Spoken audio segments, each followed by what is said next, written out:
webinar on rotator cuff repair, and I'll be speaking on the full thickness cuff repair, the pattern recognition, and repair strategies.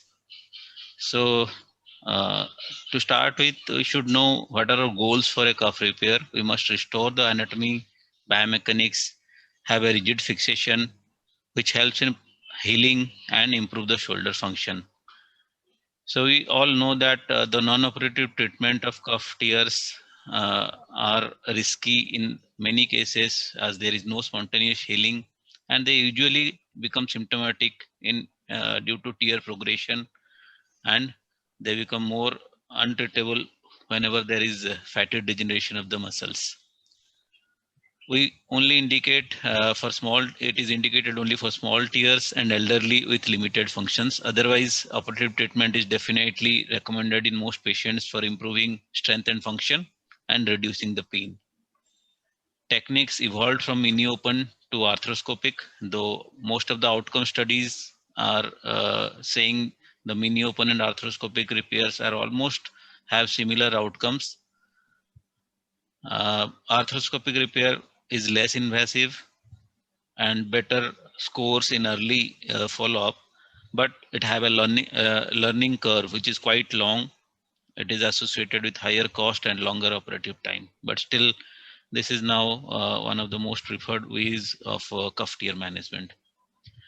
In the first step, we must recognize the tear pattern, which is critical, because that is what we can individualize the repair.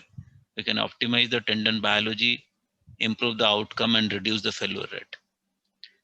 The universal classifications have been devised into three groups, basically: full thickness tears, musculotendinous junction lesions, and muscle insufficiencies. The full thickness tears are further subdivided into different groups, of which the commonest is the avulsion of the tendinous attachment from the footprint. Anatomically, we can decide which tendons are involved: single tendon, double tendon, or the size of the tear measured on the MRI. The tendon retraction is classified as per the Pattis grade, stage 1, 2, or 3. And the tear pattern, we follow the Burkhart's classification. I will come to this latter. Sometimes we get medial tendinous disruption when there is a small stump on the greater tuberosity, but we manage almost in the same way as a avulsion tear. The geometric classification of cuff tear is basically the visual appearance of a tear, that is crescent, longitudinal, massive contracted, and the advanced cuff tear arthropathy. So first three are the tear group. The crescent group, where there is a small tear. Longitudinal tear are again of two types, either a U-shaped or a L-shaped, and a contracted massive tear. We can measure the tear length on the T2 weighted coronal images and the tear width on T2 weighted sagittal images, and the comparative ratio of these two values give us an idea what kind of morphology we'll see while we are operating. So in a crescent tear, we may get the width is more and the length is small, and the repair is quite simple, a direct footprint repair either with a single or double row technique. The next is a longitudinal tear, which can be U-shaped. That is actually medial extension of a crescentic tear, and they have a poor mediolateral mobility. Hence, a side-to-side repair or margin convergence is added, and once it is converted into a smaller crescent tear, it can be repaired to the footprint. On MRI, they can be diagnosed by their width is less compared to the length of the tear, that is the medial migration of the tear. The third pattern is the L-shaped tear, in which the MRI measurements are like U tear, but when we go for arthroscopy, we find one of the margins have greater mobility. It is usually the posterior margin rather than the anterior margin. They have more mobility, which can be pulled to close that gap. So the anchor placement is more critical. Usually we start from posterior anchor, then anterior anchor. In such cases, we can have an anchor more anteriorly in a reverse L separate tear and more posteriorly in a reverse L separate tear. Usually this is based on side, left or right, and the apex of the triangle can be pulled for repair and closure of the gap. In massive contracted tear, the mobility is quite low. They have a poor anteroposterior mediolateral mobility. We have to perform multiple releases, intra and extra-articular release, interval slides, margin convergence, whatever technique we have to close the gap. And many times even with that, we may not be able to close the gap and we end up repairing a partial repair. We may add on an augmentation like biceps tendon or a patch, or consider a superior capsule reconstruction in such cases.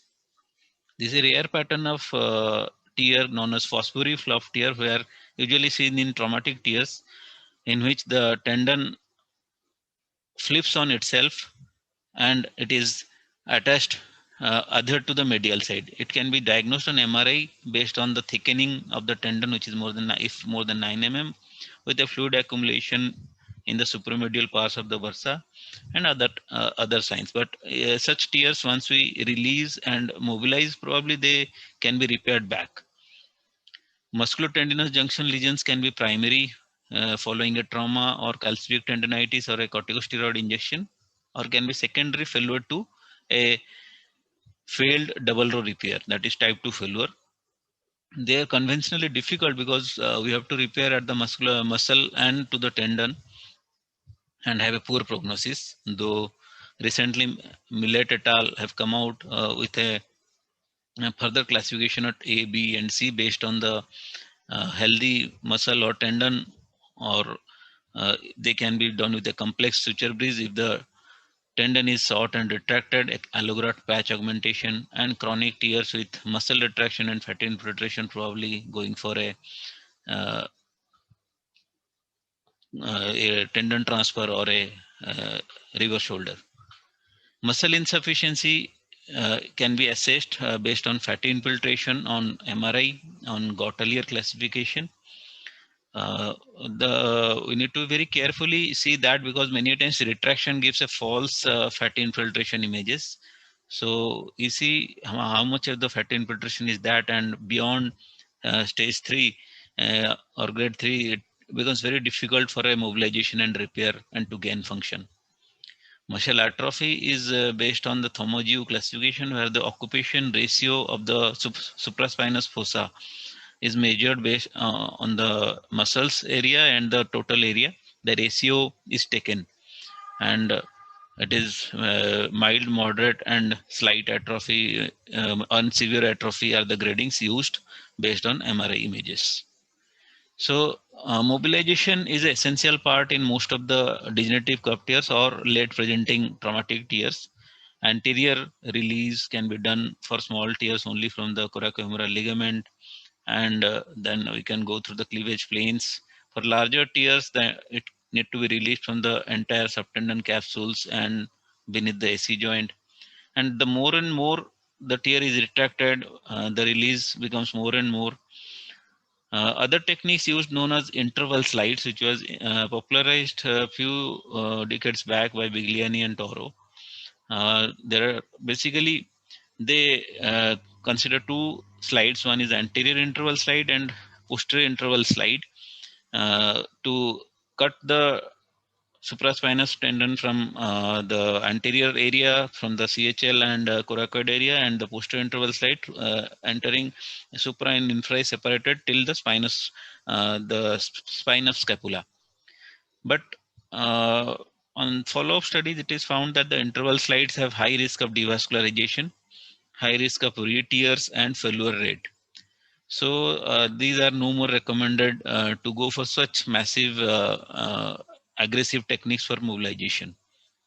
The second technique which was used was margin convergence. That is how we can convert a large U-shaped tear into a small crescent tear. So this increases the stability of the construct. This decreases the strain on the margin of the repair and reduces gap formation. So if possible, when required, this should be done to reduce the tension of repair. And they have higher healing rates compared to a direct repair. The third technique by which we can improve our footprint area is footprint medialization, when the cuff tissue is not coming completely back to the footprint. And studies by Yamamoto says that more than 10 millimeter medialization resulted in significant reduction in range of motion. So it should not be beyond less than 10 mm. Medialization can be used as a viable option when we are unable to reduce the cuff into the footprint by adequate mobilization. The usual approach to repair for small crescent tear is a simple triple loaded anchor. For a moderate crescent tear, see two double loaded anchors. For a large U tear, a double row 4 anchor or a suture breeze. And for L separate tear, a corner stitch and a side to side repair.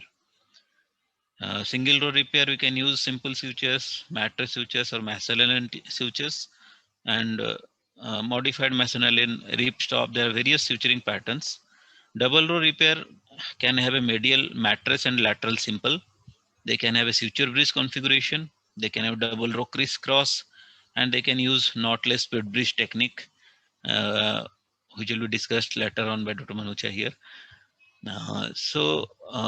All Another problem is delamination. When the cuff is delaminated into layers, actually one is a muscle tendon, one is a capsule. They are separated from each other.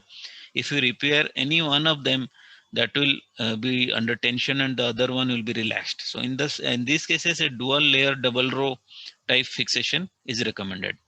Both of them are individually repaired.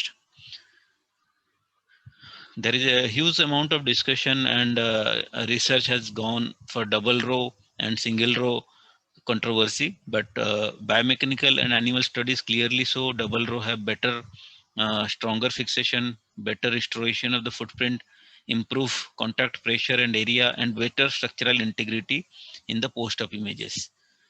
Also, radiologically, they have better healing rates on MRI, less re-tear rates, and especially in the massive tears. So these are the systematic review and meta-analysis published in last 10 years. And they clearly show that when there is a tear larger than 2.5 centimeter of width, probably double row performs better than single row. And re-tear rates are reduced when the size of tear increases. 3 to 5 centimeter tears, they have a double row with less re-tear rates. Most of the studies favor in that direction. But double row have its own criticism, that is over tensioning, increased surgical time, technical difficulties, increased cost, multiple prominent suture knots. This can be taken, this is avoided by doing a split bridge, and possible medial recurrent tears or type 2 tears, which can be difficult to handle. So basically, the key points of a successful repair is first is to mobilize, and if it is delaminated, incorporating both the lamina, capsule, and tendons, preparing a good bone bed, creation of the vents for the release of the bone marrow products, which will help in tendon bone healing, low tension, mechanically robust repair construct. The repair should be tension free, and selection of the proper bed. So the sutures are planned according to the tear pattern what we get. There is no universal rule. It should be individualized to the patient and the tear pattern what we get. The rehab need not be aggressive. We must be very conservative in rehab, especially in the early phase. For 6 weeks, only sling immobilization and table slides are allowed, passive, no active motion. 6 to 12 weeks stretching, and after that, gradual strengthening of the cuff should be started. So, and it is now proved that healed rotator cuff repair results in superior patient outcomes. So there are multiple issues also associated, which is beyond this talk. That is, what is the role of biceps instability and biceps tendon tears, how to manage them, association of subscap tears and how to tackle those things, and the current concept of evolving concept on critical shoulder angle of lateral and lateral acromioplasty, which is also gaining popularity to improve the long-term outcomes that I have not covered in this talk.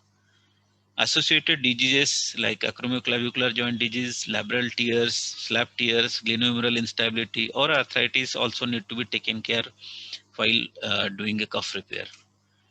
So thank you for the patient hearing. I finish my talk here. Thank you so much. Thank you very much, sir. Thank you for such a nice topic and presentation.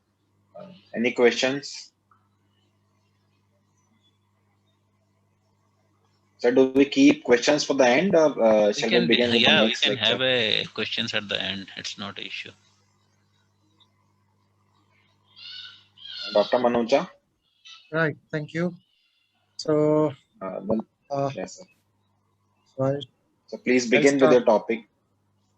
Yeah, I'll be taking on double row suture bridge repair. We have had different kind of repairs, single row, double row, and then I'll be talking on double row suture bridge repair. The concepts and the background has been very well explained by Dr. Dhananjay, so I'll be focusing primarily on the technique. So basically, row means the row of the suture anchors. So there is only one row, it is a single row. If there are two rows, it's a double row. So actually the suture bridge concept came from in transosseous repair. Initially on the left hand side, this is the conventional open transosseous repairs. And arthroscopic transosseous repair is like that there are two sutures above, then a suture bridge is coursing over the cuff tissue to end up with the knots in the holes in the bones. So this kind of the suture bridge, this is what is meant by the suture bridge. So arthroscopic anchor-based transosseous equivalent of a double row. This will be the conventional double row. This is a transosseous equivalent double row in which there are suture bridges present. This suture bridge can be created by either suture tapes or suture threads.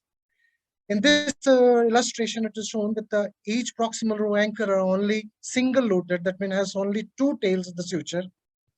The technique which I would be showing is there are two double loaded suture anchors in the proximal row, and there are two knotless distal row anchors, so that each of them has four sutures crisscrossing. Dhananjay alluded to this kind of repair also. So this is what I'll be showing. So Dhananjay explained quite a bit. So this is just a repetition. A double row restores the mediolateral dimension of the footprint so much better. He also referred to this study. They showed that 46% restoration of the footprint is done by single row, 71% by a transosseous repair, and double row can restore up to 100% of footprint dimensions. This also allows a better load distribution. Normal supraspinatus pull force 100 Newton. So that if there are single row repair and there are two sutures, two suture anchors with four threads, 45 Newtons is the force on each suture.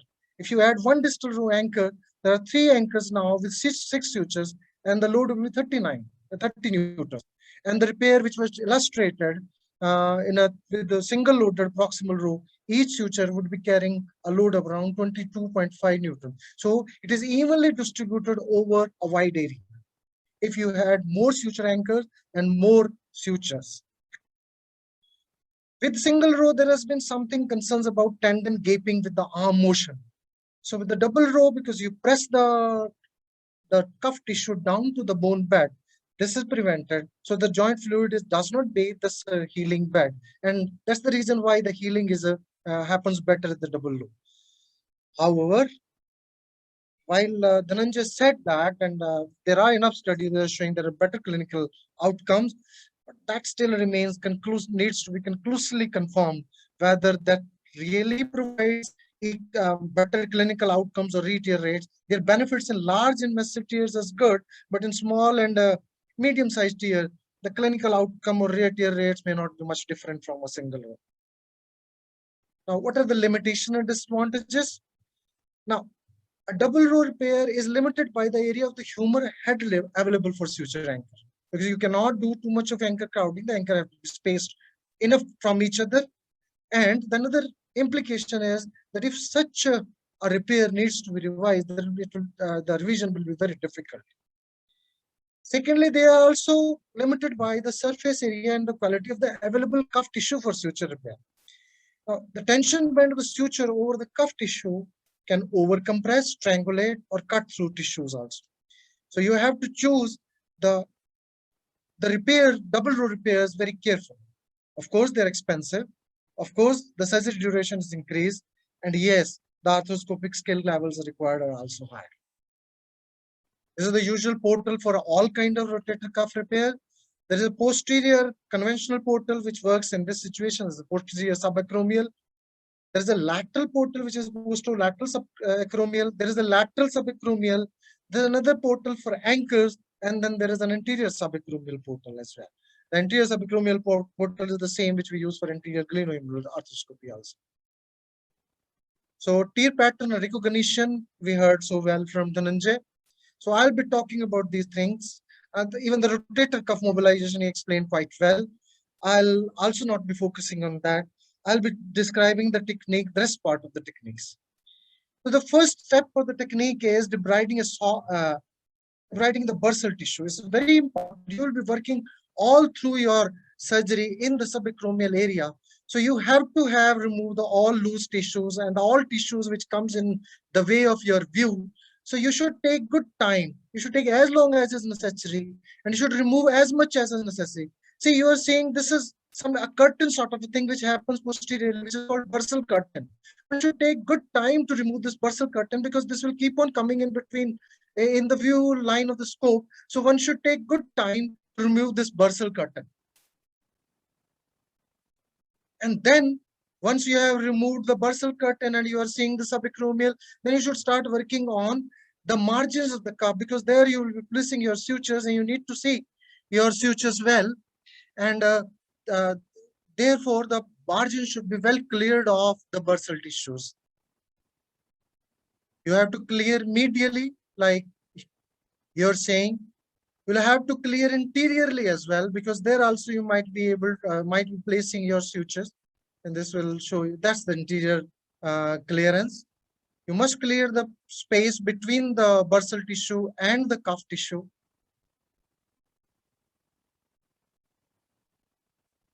So this is what is a coracoacromial ligament attachment. This often gets fibrillated. You must debride it away also. That also improves space as a view. And this tissue is bad, so it is good to be removed as well. So this is after you have debrided the margins, the synovial over the tissue. This is how the margin should be look. But that's not the end of the subacromial decompression. Now you should move your scope into the lateral subacromial portal and start clearing posterior also if your infraspinatus is also involved, because you will be placing your sutures in the infraspinatus, and that is present in the posterior inferior gutter. So you need to clear that area as well, so that you are able to identify and retrieve and place the knots in the posterior part also. This is how this is showing how the posterior part of the bursal tissue is also removed. So subacromial decompression is under surface of the acromion and the synovial leader onto the margins of the cuff tissue. This creates space, improves view, and the suture passing and the suture management becomes easier. You must remove as much as is necessary, but too much is bad because it might cause bleeding. Take as long as necessary, because time spent at this step saves time later. Now, the next is greater tuberosity preparation. So the greater tuberosity is where the cuff tissue will come and heal. It's important to remove all bad tissue from this area. Make the fresh bone. This is debriding away, ablating away all the bad tissue from the bone over the tuberosity. The tuberosity view may also be obscured by some of the bursal curtain and posterior in this area. You might have to work that at this stage as well, so that you view. For a double row repair, it is important for you to work on the lateral slope of the tuberosity also, so that when you are placing your lateral rows also, your view is not impeded. So then you should use a gentle curating over the surface, so that you remove just a thin bit of cortex from there, so that the bleeding surface is established for a good healing. So the greater tuberosity preparation is basically aimed at preparing bleeding bone bed on the humeral neck. Decortication or trough creation should best be avoided. And the subchondral bone is sacrosanct, is not to be violated because that's where the anchor will hold. It is important to clean up the lateral slope of the greater tuberosity of the bursal tissue if you are intending to do a double row repair. Now, when you started putting in the anchors or there are certain things to be considered. Dhananjay didn't allude to this. This is the anchor insertion angle is of critical importance to give a pull-out strength as well as to reduce the tension reduction. This is the direction of the pull of the tendons, and that's the direction of the sutures. You're a perpendicular at the right angle to the anchor direction should have an angle both with the sutures as well as the bone at less than 45 degrees, and that is the angle which is called as the dead man's angle. The suture needs to be passed through the cuff tissue to hold it back to the bone. So there are two suture passing techniques which are called, one is called antegrade and retrograde. In my video presentation, I'll be showing an antegrade device, so we'll avoid that. A retrograde, antegrade has the advantage that the rotator cuff biting, delivering the suture, passing the suture through the cuff, and retrieving the suture is all done in one step. In a retrograde, these are done in separate steps. A shuttle is passed through the cuff, and then it is retrieved through the lateral subacromial portal, and the shuttle passes the suture of the anchor through the cuff. It is good for the posterior cuff, can be used for interior cuff. Medial cuff would require definitely a newer portal, which is called Navier portal, and the rotation of shoulder are done repeatedly to improve the angle of approach. The antegrade device will be demonstrated. Now, suture management is the main thing which confuses everybody, because when you are seeing all this video, you don't really understand what is all happening. So that is what I have focused on to explain well. So double loaded use. In this one tail of one of the double loaded anchor is retrieved from lateral subacromial portal. The suture is loaded on the antegrade device. The device is, you take a bite with the device onto the rotator cuff, fire the device, the suture passes through the device. The suture is retrieved by the device itself to the lateral portal. This suture is then parked in the posterior portal. Then you take up the second tail as well as the second suture, do the repeat, and then you add another anchor and the whole drill is repeated. I'll show you that in demonstration. So this is the needle which tells you where will be the anchor and in what direction it will be. So that's your first posterior anchor. Dhananjay described why the posterior anchor should be inserted first in a crescent shaped tear. This is the anchor. It is important to carry the anchor right underneath the cortex. These are the sutures, 4 sutures. One is retrieved, loaded on the device. It is fired, passed through the rotator cuff, suture retrieved to the lateral portal. There you take it and park it in the posterior portal. That's the second tail of the same suture, again loaded. Looking at the previous side, keep some distance away, fire it again, retrieve. There it goes, and park again in the posterior portal. Third, again passed, retrieved, and parked in the posterior subacromial portal. That's the fourth suture of the first anchor. Fired, cuff is taken, retrieved, and then parked to the posterior portal. All the 3 sutures have been passed through the cuff and have been passed through the cuff and then parked in the posterior portal. That is now the interior. It is important to you to note how close the anchor must be put to the articular cartilage, and because that's the place where the best bone is present, and you must be that close to the cartilage to ensure that the anchor doesn't pull out. Again, the suture, the drill is repeated. First tail is taken, bite is taken, suture is retrieved, and is parked back. Second tail, bite is taken, suture is retrieved, and then is parked back. Third suture, bite is taken, suture is retrieved, and is parked in the posterior portal. The fourth, you take a bite. You did not park it because now you will be starting not dying, so you can leave it there on. So the first row anchor is needle through the anterior portal gives an idea of reach to the edge of the article cartilage, the angle of insertion of the anchor. The sequence of the maneuver is retrieve the tail from the anchor, load it on an antegrade device, bite, pass, and retrieve the suture in one step and park in the posterior subacromial anchor. All sutures are passed through the rotator cuff before knot tying is commenced. Now, I'll show you now the knot tying. So your last tail is still in the lateral subacromial anchor. Now there you start retrieving the other of the same tail. This is the other, and you start tying the knot. You first have to check that the sutures are not entangled and the suture is passing freely through the anchor. Then you place the knot. You'll not be able to see the knot in this first knot tying, but I'll be demonstrating that slowly over the all 4 knots. So then you place the first half edge, then you second half edge, and third half edge. So then both these threads are parked in the anchor portal. They are taken out of the lateral subacromial portal. That's where you park it in anchor portal. Suture management is critical to prevent the suture entangling each other. So where to pass, where to tie the knot, and where to park is important in rotator cuff arthroscopic repair. So both have been retrieved. That's the knot. That's the first half edge. There goes the second half edge.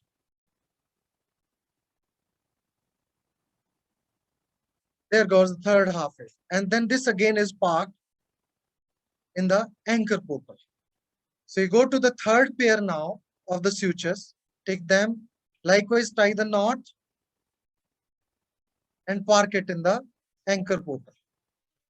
The fourth pair, I'll show you a little bit in detail. So there it goes. That's the knot placed. In half edges, it is important to ensure I'll be talking about the loop security and the knot security also. That is what is past pointing. You'll see it again. So you move your knot pusher way past the site of the knot. So that was the first half edge. This is the second half edge. So there you go. It is beyond. So that's past pointing. And that's the third. So there. So deft knot tying is very important for a loop security. That is maintenance of tight suture loop around the enclosed soft tissue and knot security for the resistance of the knot to failure by slippage or breakage. Arthroscopic knot tying is a skill one must learn with diligence and is critical to success. Now, how to apply the distal row anchors now? So one suture is taken from all those 4 knots and is now placed in the lateral in the cannula. This rod is creating the pilot hole. The pilot hole is this is the anchor. Now each suture is tied into this anchor so as to create a proper tension. I'm showing you only one thread only because that to save the time. So one thread you saw the sliding and then you seat the suture, the anchor. Then you seat the anchor. These 4 are coming from a fan shape from all corners of your repair in a crisscross pattern, the way Dhananjay told. So that's the first suture. Then you cut off the redundant tails. Now there it shows you the 4 sutures which are still remaining, one from each of the anchors. There you can see all the sutures. They're coming from different parts. You start preparing for the space for the second anchor. There you prepare for the second anchor.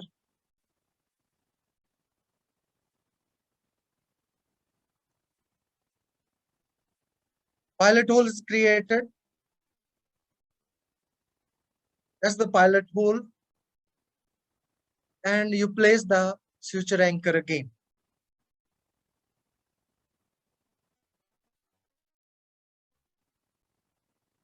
So that is what that's the second suture anchor also. So Dhananjay described a little bit. So the comparison of clinical outcomes of single and double row repairs. This is the level 2 evidence published in AJCN. So the small to medium rotator cuff repair, a single row is good. But for large to massive rotator cuff tears, a double row has definitive advantages. Now, re-tear pattern also, Dhananjay said.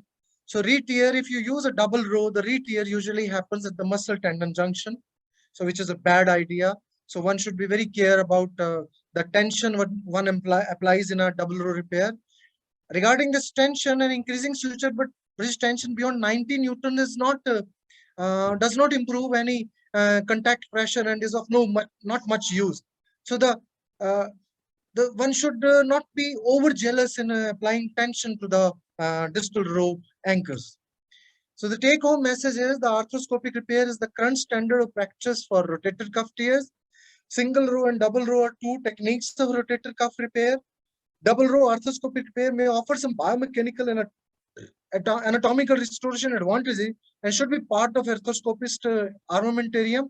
Some studies do suggest that they may have a better clinical outcome, particularly in large tears. However, the higher expenses and the higher skill level needs are important consideration in double row repairs. Thank you. Thank you for listening. Thank you very much, sir. Thank you. Now I'll begin with the last presentation of the webinar, that is Venue Open Repair.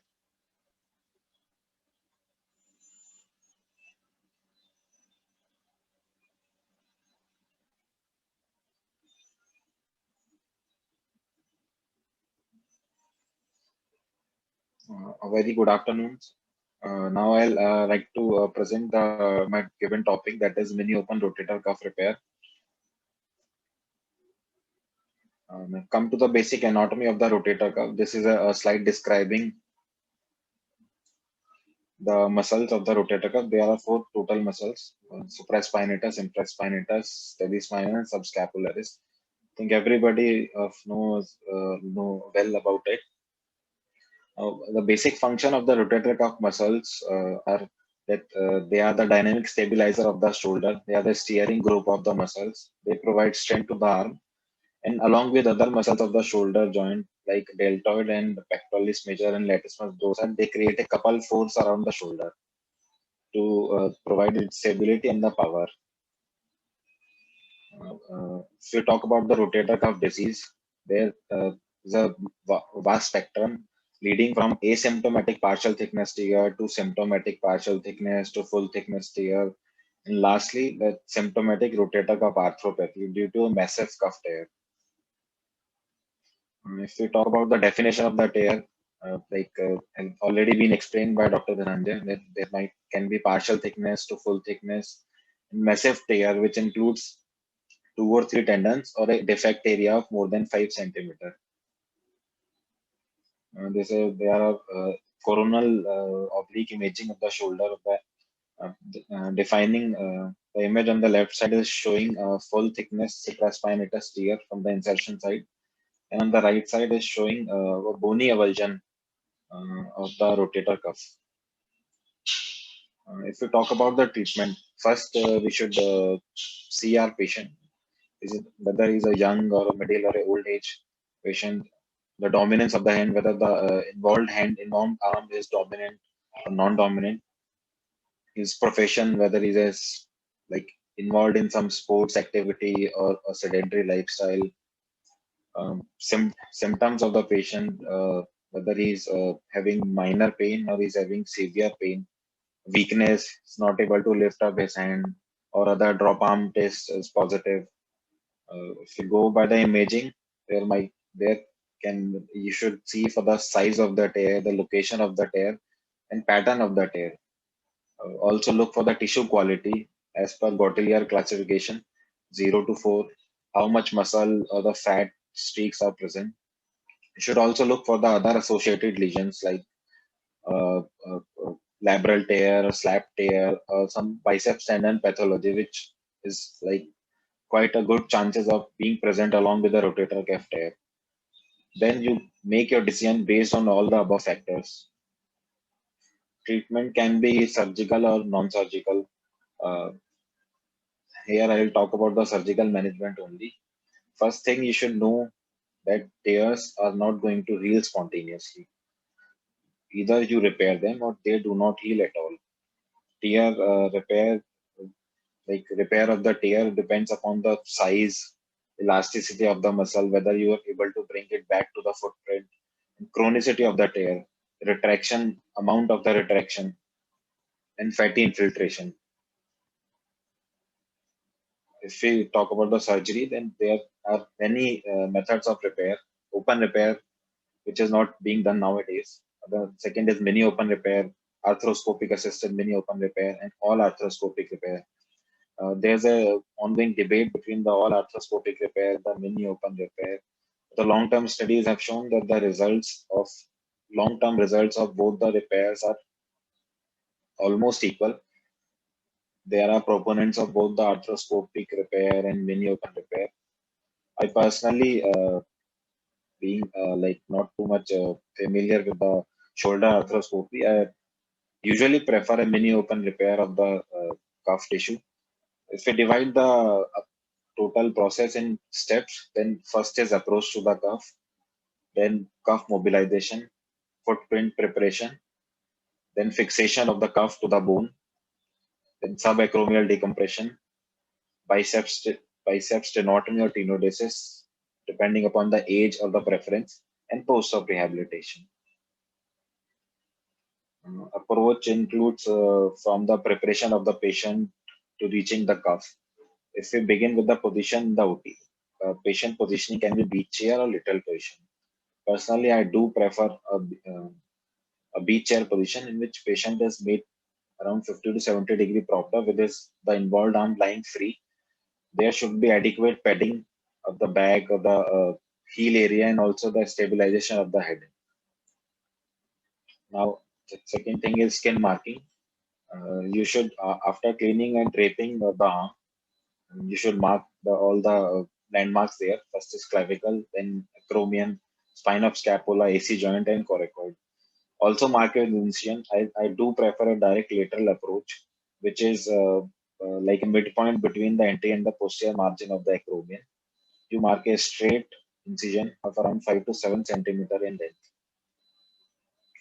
This is a skin incision, which is like starts from the border of the acromion and going down over the lateral aspect of the humeral head, of the humeral bone. After cutting the incision, you split the fascia, expose the deltoid muscle. You see for the deltoid muscle, there are the right side of the fibers is in the incision line only.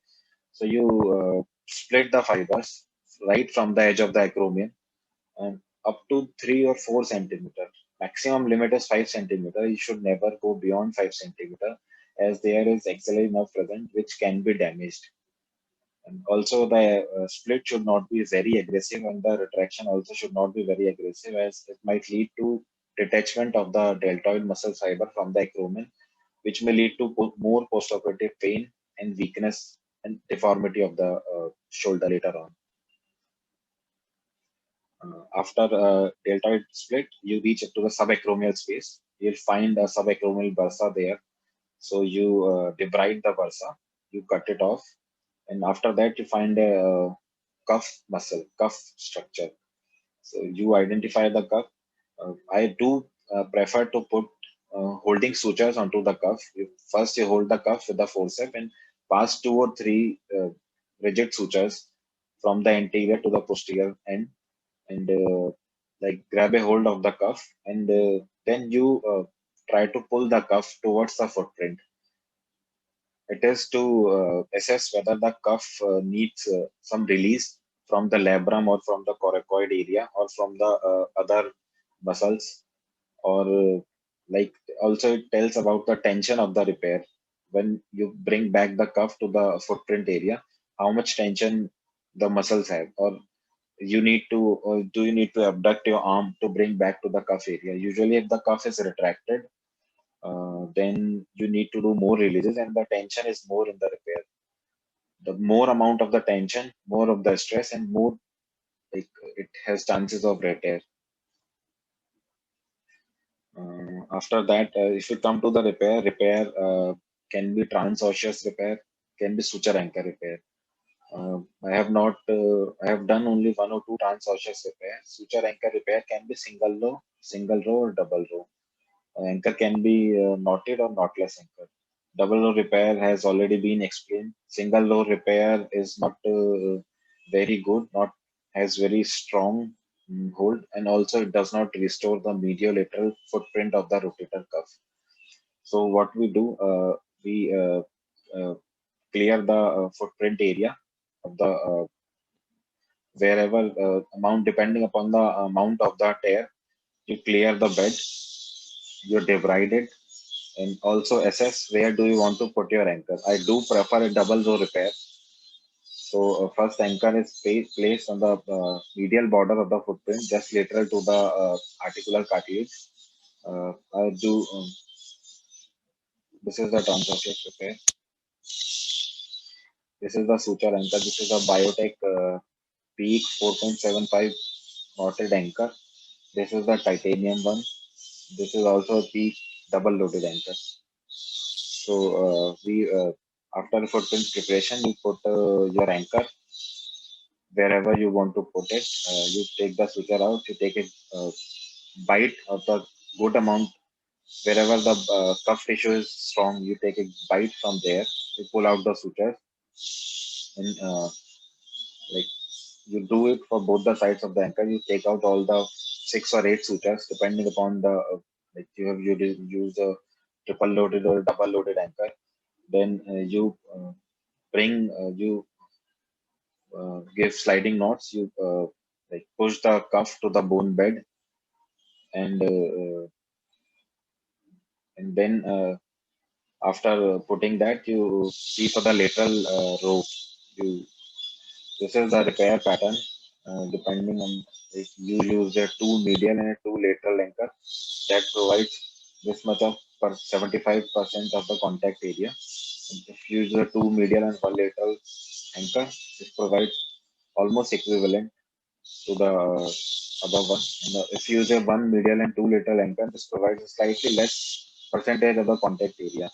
The aim is to obtain a maximum amount of contact between the cuff and the bone tissue so that the healing can be fast and strong.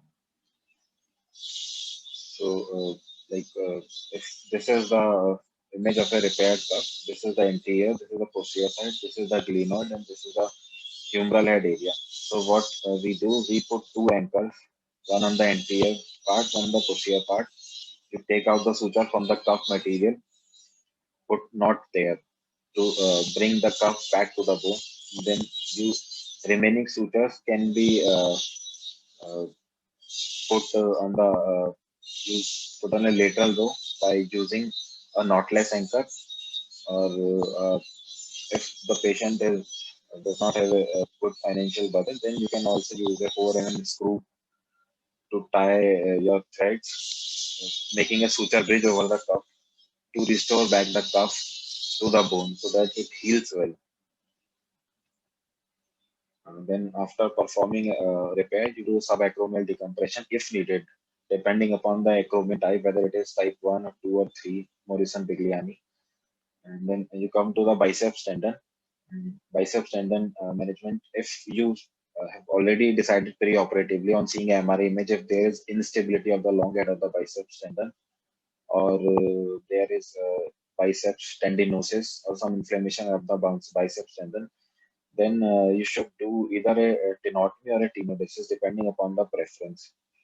If the patient, usually if the patient is younger than 40 years of age, I preferably do a tenodesis using a suture anchor or a absorbable bio screw. Or otherwise, patient is old, and then I'll do a tenotomy. Each procedure has its advantages and disadvantages. Tenotomy is simple. Tenodesis does involve an implant, more takes more time. Rehab is slow, and also the financial constraint of the patient increases. This is the post-op X-ray of 2 patients. On the left side, you can see I have used 2 titanium anchor and 1 4 mm screw to provide to use as a lateral row repair of tunneling your sutures beneath the washer. and this is in which I use both. This is both the double and median lateral row using peak anchors. After repair, you come to the rehabilitation. I usually give abduction pillow in the OT only and use it for 2-3 weeks. A passive up to first 6 weeks, we have to be very careful. You only allow some passive range of motion, gentle passive pendulum exercises, gentle flexion and extension. You have to use a sling for 4 to 6 weeks. No active movement should be there for the first 6 weeks as the repair is needs protection. Your abduction pillow also depends on how much tight the repair, how much the repair has tension, how much the cuff has tension after repair. After 6 weeks, you start active assisted range of motion. You assess the patient while gradually start flexion and abduction. Strengthening exercises have to be started only after 10 to 12 weeks. This is the amount of incision which is post-operatively. It is around 5 to 6 centimeter of the skin incision. This is one of my patient. This is just 6 weeks post-op. I have removed the sling and just ask her to do an abduction. This is just 6 weeks post-op. She needs more aggressive physiotherapy, active assisted exercises. Now, coming to the advantages of the mini open cuff repair. Uh, First of all, it is very easy to perform.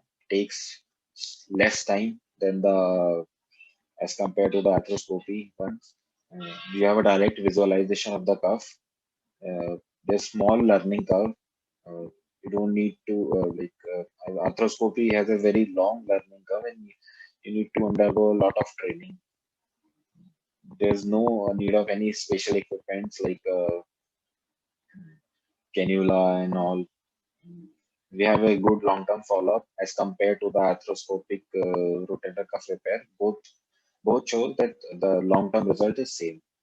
Plus, another advantage is if like if the tendon is retracted or the repair is non-anatomic, then it is easier to use graft like muscle graft or facial lata or dermal graft, whatever is needed. Disadvantages of mini open repair is if the cuff is retracted, then it is difficult. You cannot go very deep in the subacromial space by open method. In that case, arthroscopic repairs has a better access to the cuff, and also if you have to release more inside the towards the scapular area of the glenoid area, then arthroscopic methods are better. If you retract the deltoid too much or you do an aggressive deltoid retraction or a release, it may lead to detachment, leading to post-operative pain, weakness, and deformity.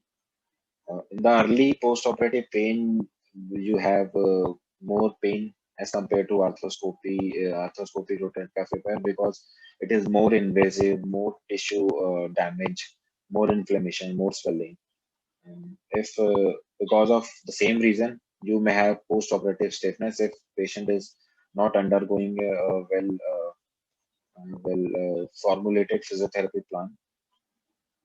Another thing is which I want to especially mention is if patient has another associated intra-articular pathology like a slap tear or a labral tear or some other lesion, or then you cannot address that for the mini open repair. You have to do an arthroscopic one to deal with that. A take-home message of this presentation is that the mini open repair has same results, equal amount of strength in the long-term follow-up as arthroscopic cuff repair. Before going to the surgery, before jumping onto the patient, you should understand the anatomy and pattern of the tear very well. You should decide your plan beforehand going to the OT. In the mini open cuff repair, while splitting the deltoid muscle, you should always remember about the axillary nerve, and you should uh, keep your split to less than maximum limit is 5 centimeter. You should stay proximal to that only. The repair should, as maximum as possible, there should not be excessive tension onto the repair because in OT, the repair can be possible, but while in the post-operative period, patient will have a lot of pain, because there will be very high chances of re-tear and stiffness as well. I recommend diagnostic arthroscopy prior to repair, because that will tell you about intra-articular pathologies which are visible very clear in the MRI. Plus, you can also address some debridements of some tendinosis or some rotator interlobar inflammation as well. You can tackle that prior to the opening of the subacromial space and doing a repair. Thank you very much. Thank you for your patience listening.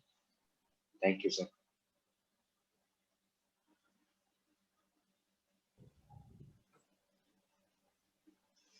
We have few questions. Thank you, sir. In the Thank chat. you very much.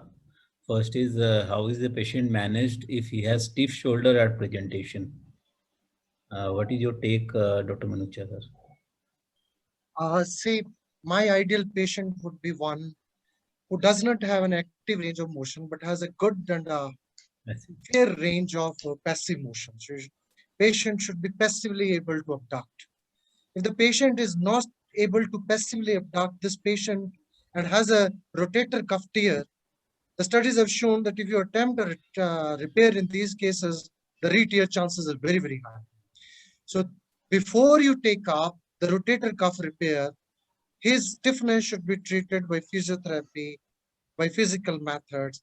He should start having an abduction around 90° plus before you start doing rotator cuff repair. Because otherwise also, rotator cuff is for an active abduction. The person, if he is not able to abduct, having an intact rotator cuff does not make sense.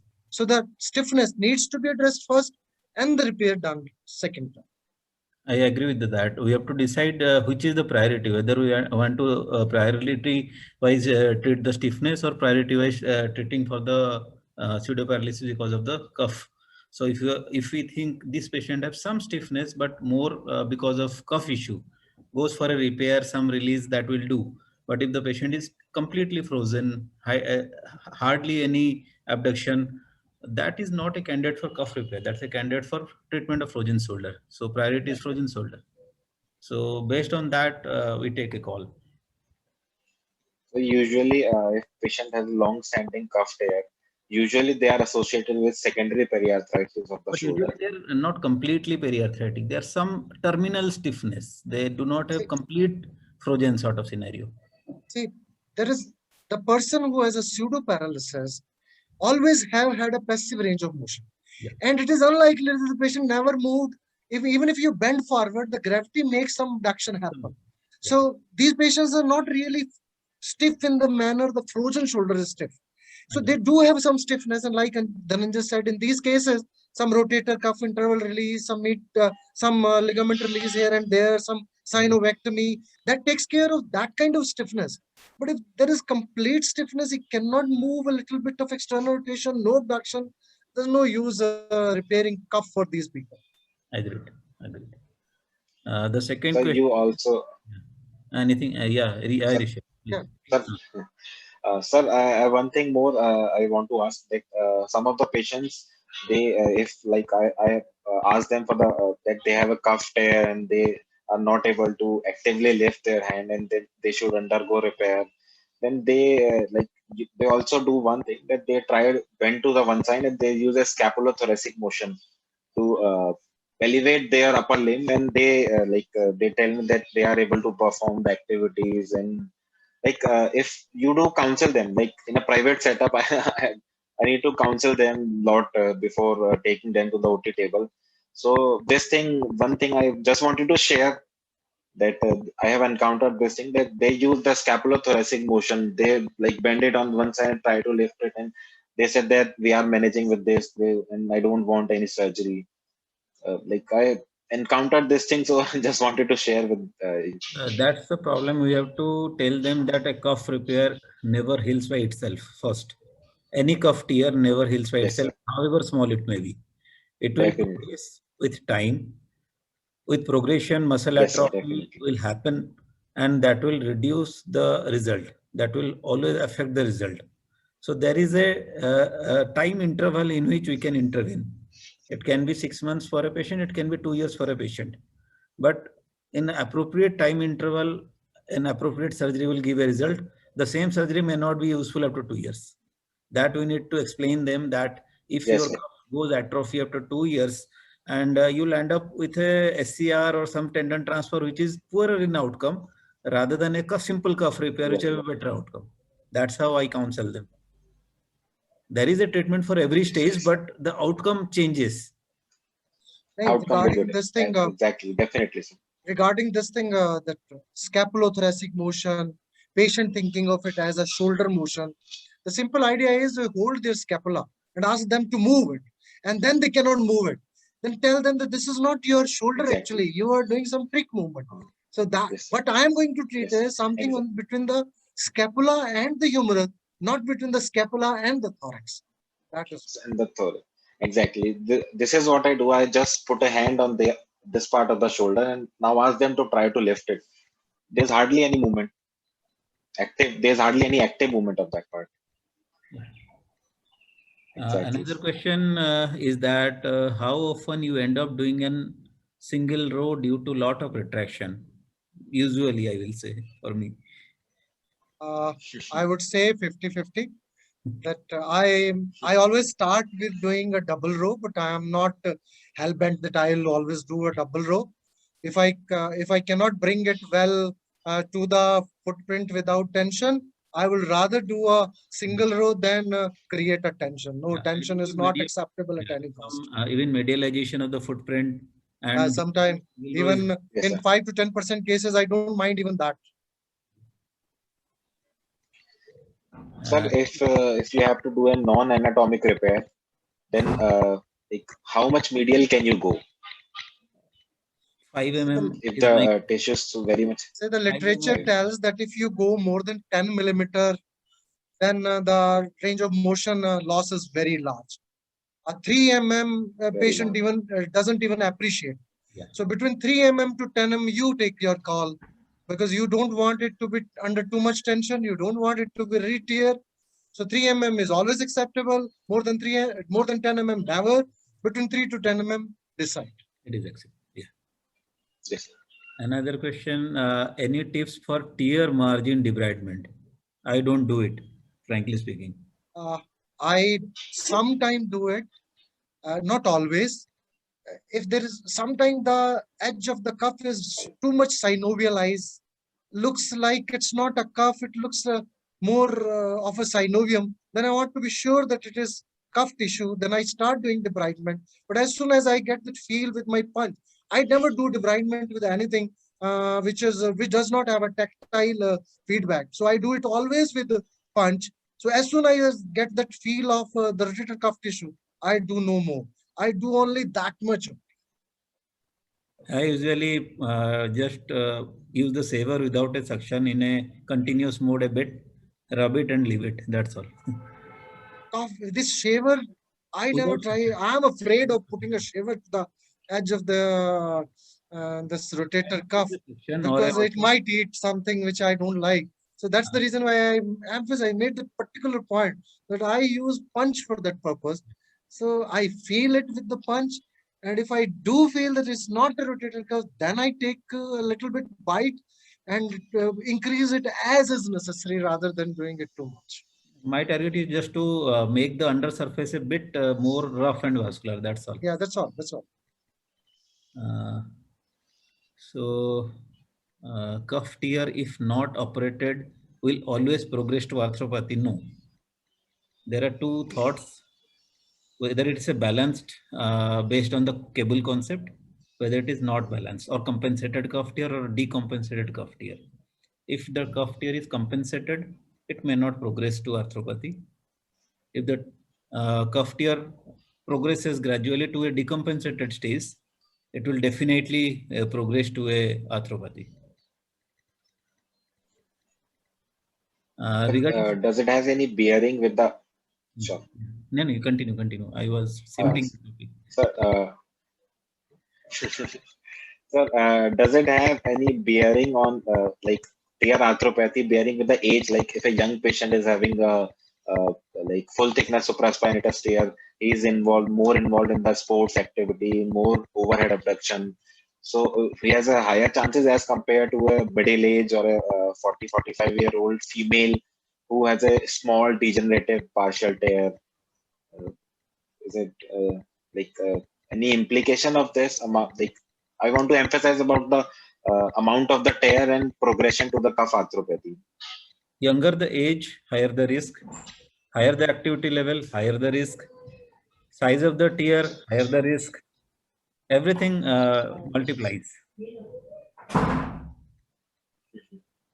Regarding suture management, there is a simple trick what I always teach everyone. Identify the suture once it is not passed through the cuff from the anchor, and when it is passed through the cuff, just where it passes from the cuff.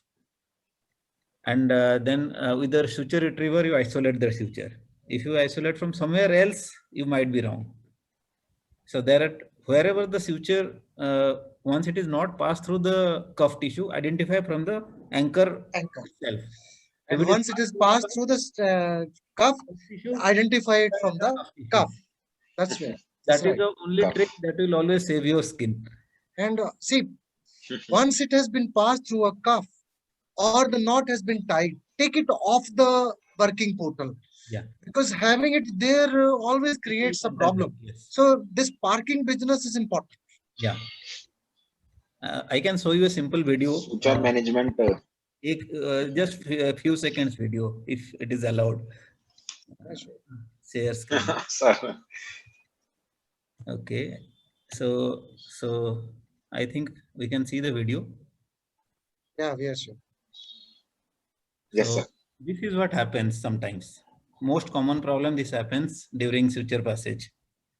So again, there is a suture. After passing, it loops around the other suture nearby, anyone. So again, we have to identify the suture at the cuff area itself, not away from it. So we can see this entanglement, and we should not put a knot in this scenario. Yeah, never. A knot will create a hell lot of issue now. It will not tension, the cuff will not come to the footprint. The other suture is wasted because you cannot put a sliding knot, and all this problem will happen. An early part of your learning curve, saying this looks like a disaster, but it actually is not. Once you understand where it is happening, it's just picking it up with your suture retriever. The right suture and the entanglement goes, but the best idea is to prevent this entanglement from happening. Once happens, just find the where it is pierced into the cuff and take it to that place. Yeah, right. It will automatically unload everything. Yeah, yeah. That's right. Thank you. So one more question I have. The percentage of biceps tenotomy or tenodesis along with the cuff repair. So in your personal experience, I'll ask both of you. Quite high. For me, if the anterior, I always examine the biceps tendon at its whole, from the insertion till it goes into the groove, the anterior and posterior margin, bicipital groove, anterior posterior anchors of the subscap and supra. Many times the supraspinatus anterior fibers are intact, and the that anchor is also intact. There is no instability. The pristine looking biceps, especially in traumatic tears, I tend to leave them if everything is fine. But in degenerative tears, I will cut the biceps at a drop of a hat for any reason. Almost same for me. I also am not much interested in saving the biceps. If it is coming my way, it always goes off. Whatever is the age, usually the bitter tears, traumatic, if I get, there are very few of them. But at 40 years past, and if it is coming in my way, even if it is sometime healthy, I'll sacrifice. If it is unhealthy, it surely goes, whatever the age. If the patient is young, then I'll possibly do a tenodesis for an unhealthy tendon. If an old one, even I don't worry about that. I just leave it at tenotomy. So that's how, I am not much interested in saving biceps because I think it is a pain generator. Just removing the biceps takes care of a lot of pain. And while we go for a tenodesis, always we need not go for a very strict way of putting a screw or something like that. Even your anteriormost anchor do help. Once you can tie it the cuff, you can use the same sutures and tie the biceps there. Yeah, I've done that few times. It And it works. Yeah, it works. It works. And sometimes even in not a true double row, you can do a modified double row for a smaller tier, not beyond 2 or 3 centimeter. We can do a triangle configuration using a single lateral row. Two medial, one lateral. Yeah, that also gives a good and cost-saving measure for our patients many a time. What is your take on that, Dr. Manuja? Doing a triangle? Yeah, I do it sometime, but see, cost is usually not much of an issue for railway patient. So I do it more often because I'm just bored by doing all the things, because something else took longer time, because the subscapularis took some of my time, because something else needed to be done. So I end up doing just putting on one distal row anchor and that's it. But otherwise, I always try to put 2 anchors distally as well. Do we have, Dr. Mani has put a question probably. Do we have avenues for training simulators for shoulder arthroscopy? Yes, we have. We have acquired at Maulana Azad recently. We have Arthro Mentor of Symbionics last year. And we hope in some time as the COVID goes, we'll be definitely planning to showcase and help others to learn on this Arthro Mentor and with some cadaveric workshop. Yeah, it's great to have Dr. Mani listening to us. Yeah, sir is there. That's a lot of boost for us. Yeah, sure, sure.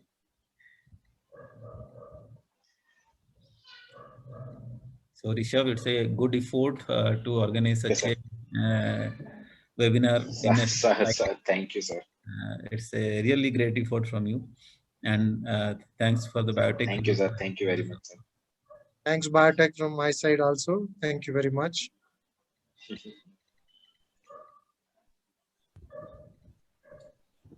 I thank Dr. Manuja and Dr. Dhananjay Sabat sir both for taking out a precious time and giving valuable lectures on this topic. It will definitely help me and others as well to learn about this. I'll such a basic information like getting a pulse from the experts of the shoulder arthroscopy.